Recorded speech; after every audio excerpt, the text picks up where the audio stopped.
بھارت دنیا بھر میں دہشت گردی کا ماسٹر مائنڈ۔ سڈنی میں دہشت گردی کے واقعے میں بھارت کے ملوث ہونے کے ثبوت سامنے آ گئے۔ عالمی جریدوں کے ہوش ربا انکشافات۔ را منظم انداز سے سڈنی حملے میں ملوث رہی ہے۔ آسٹریلی حکام کا را سے رابطہ اس بات کا ثبوت ہے۔ بھارتی وزارت خارجہ کی خاموشی اس بات کا غماز ہے کہ سڈنی حملے میں بھارتی نژاد دہشت گرد براہ راست ملوث ہیں۔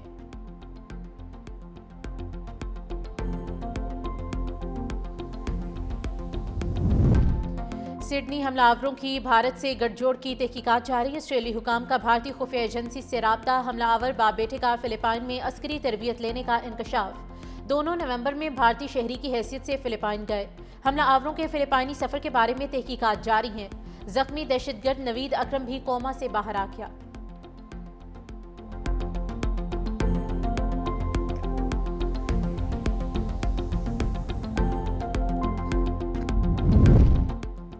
آسٹریلیا دہشت گردی سے تقسیم نہیں ہوگا۔ سڈنی حملے کے پیچھے داعش سے متاثر ہونے کے شواہد موجود ہیں۔ آسٹریلوی وزیر اعظم اینتھونی البنیز کی میڈیا سے گفتگو۔ کہا ہمیں قوم بن کر اکٹھا ہونا ہوگا۔ آسٹریلوی وزیر اعظم نے زخمی احمد الحمد کی ہسپتال میں عیادت کی۔ کہا وہ آسٹریلیا کے ہیرو، اتحاد اور حوصلے کی علامت ہیں۔ آپ نے انتہائی مشکل وقت میں بہادری کا مظاہرہ کیا۔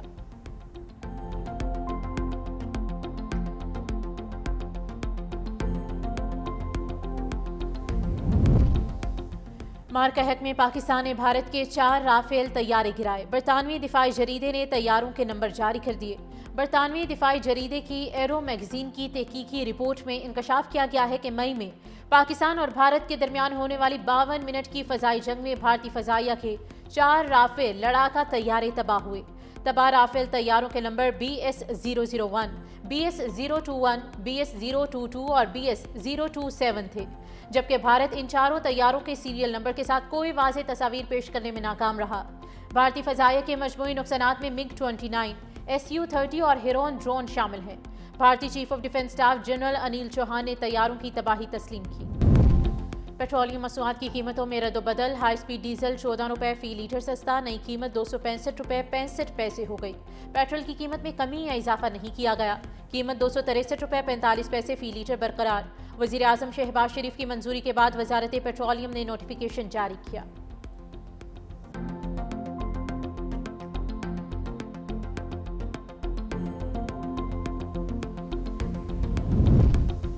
سابق وزیر اعلیٰ پنجاب میاں منظور وٹو انتقال کر گئے۔ میاں منظور وٹو پیپلز پارٹی کے سینئر رہنما تھے۔ وہ اسپیکر پنجاب اسمبلی بھی رہے۔ ان کی عمر 86 برس تھی۔ ساتھی سیاستدانوں کی طرف سے اظہار افسوس۔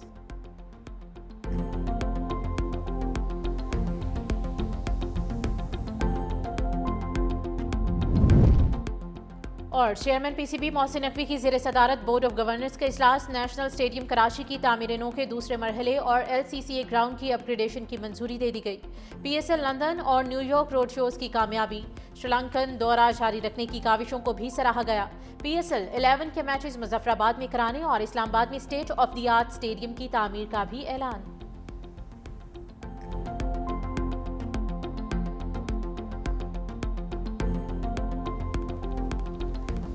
پیٹرولیم مصنوعات کی قیمتوں میں رد و بدل۔ ہائی سپیڈ ڈیزل 14 روپے فی لیٹر سستا، نئی قیمت 265 روپے 65 پیسے ہو گئی۔ پیٹرول کی قیمت میں کمی یا اضافہ نہیں کیا گیا۔ قیمت 263 روپے 45 پیسے فی لیٹر برقرار۔ وزیر اعظم شہباز شریف کی منظوری کے بعد وزارت پیٹرولیم نے نوٹیفیکیشن جاری کر دیا۔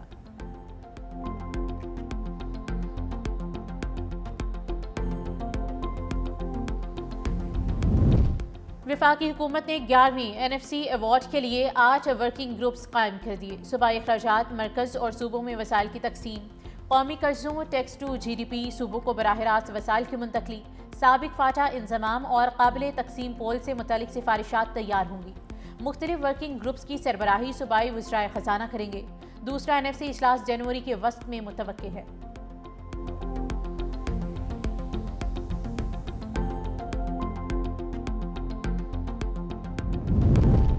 بھارت کا سیکولر چہرہ بے نقاب۔ بہار کے وزیر اعلیٰ نتیش کمار کا مسلم ڈاکٹر کے ساتھ ناروا سلوک۔ پٹنہ میں تقریب کے دوران خاتون ڈاکٹر کا نقاب زبردستی اتار دیا۔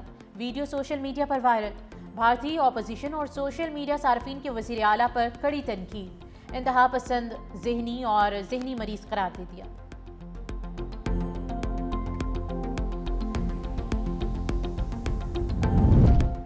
بھارتی خفیہ ایجنسی را کی بلوچستان میں منظم شرنگیزی پھر سے بے نقاب۔ بھارت سے کنٹرول ہونے والے جعلی ایکس اکاؤنٹ میریار بلوچ کے نام سے پاکستان مخالف پروپیگنڈا، تاریخی تحریف اور دہشت گردی کی تشہیر کی گئی۔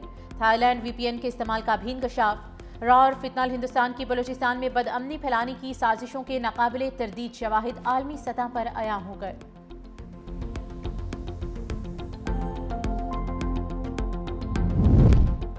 فیصل آباد ڈویژن کا واحد خواجہ سراؤں کا اسکول اچانک بند، اساتذہ کو تنخواہیں دیے بغیر فارغ کر دیا گیا۔ متاثرہ اساتذہ اور طلباء کو سی ای او ایجوکیشن آفس کے باہر احتجاج۔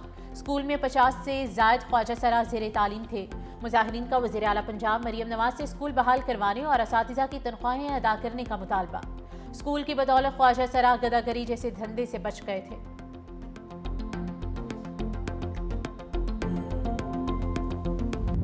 پنجاب میں اسموک ختم نہ ہو سکی، لاہور دنیا کے آلودہ ترین شہروں میں دوسرے نمبر پر موجود، AQI 249 ریکارڈ۔ پنجاب کے شہر سیالکوٹ میں بھی آلودگی سب سے زیادہ، AQI 271 ریکارڈ۔ صبح کے وقت دھند کے باعث راستے بھی دھندلا گئے، موٹر وے کئی مقامات سے بند رہی، حد نگاہ بہتر ہونے پر کھول دی گئی۔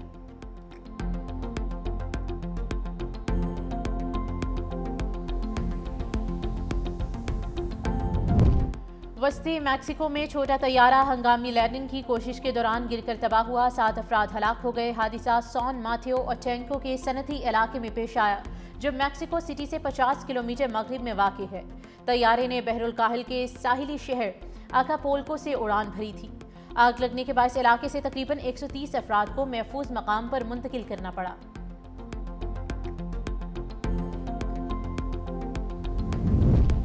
اقوام متحدہ کی جنرل اسمبلی نے فلسطینی عوام کے حق خود ارادیت کی توثیق کی قرارداد بھاری اکثریت سے منظور کر لی۔ 164 ممالک نے قرارداد کے حق میں ووٹ دیے، 8 ممالک نے اس کی مخالفت کی، جبکہ 9 ممالک نے ووٹنگ میں حصہ نہیں لیا۔ ادھر حماس کے سینئر رہنما اسامہ حمدان نے کہا ہے کہ اسرائیل کے خلاف مزاحمت تمام فلسطینی عوام کی خواہش ہے۔ آئندہ مرحلے میں دنیا حماس کا مضبوط انتظامی ڈھانچہ دیکھے گی۔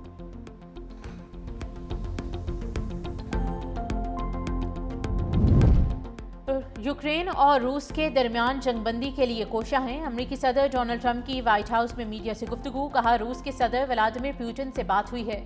یوکرین اور یورپی لیڈر سے جنگ بندی پر اچھی گفتگو ہوئی، جنگ کے خاتمے کے لیے چیزیں اچھی جا رہی ہیں۔ غیر قانونی تارکین وطن کا میکسیکو بارڈر سے داخلہ مکمل طور پر بند کر دیا۔ اقتدار سنبھالا تو میکسیکو بارڈر کنٹرول جرائم پیشہ افراد کے پاس تھا۔ ادھر امریکی صدر ڈونلڈ ٹرمپ نے BBC کے خلاف $5 بلین ہرجانے کا حتیٰ کہ عزت کا مقدمہ دائر کر دیا ہے۔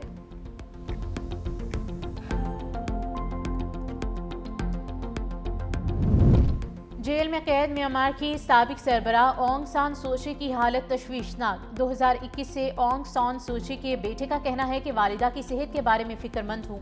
ان کی صحت سے متعلق کچھ پتہ نہیں، نہ مجھے یہ معلوم ہے کہ وہ زندہ ہیں بھی یا نہیں۔ برازیل میں طوفان نے 79 فٹ لمبا آزادی کا مجسمہ گرا دیا۔ برازیلی شہر گوئیبیا میں امریکہ کے آزادی کے مجسمے کا ریپلیکا 2020 میں نصب کیا گیا۔ مجسمہ نصب کرنے والی کمپنی نے تحقیقات شروع کر دی۔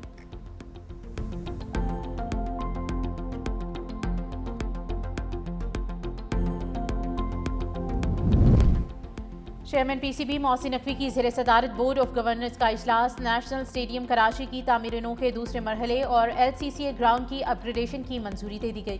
PSL لندن اور نیو یارک روڈ شوز کی کامیابی، شری لنکن دورہ جاری رکھنے کی کاوشوں کو سراہا گیا۔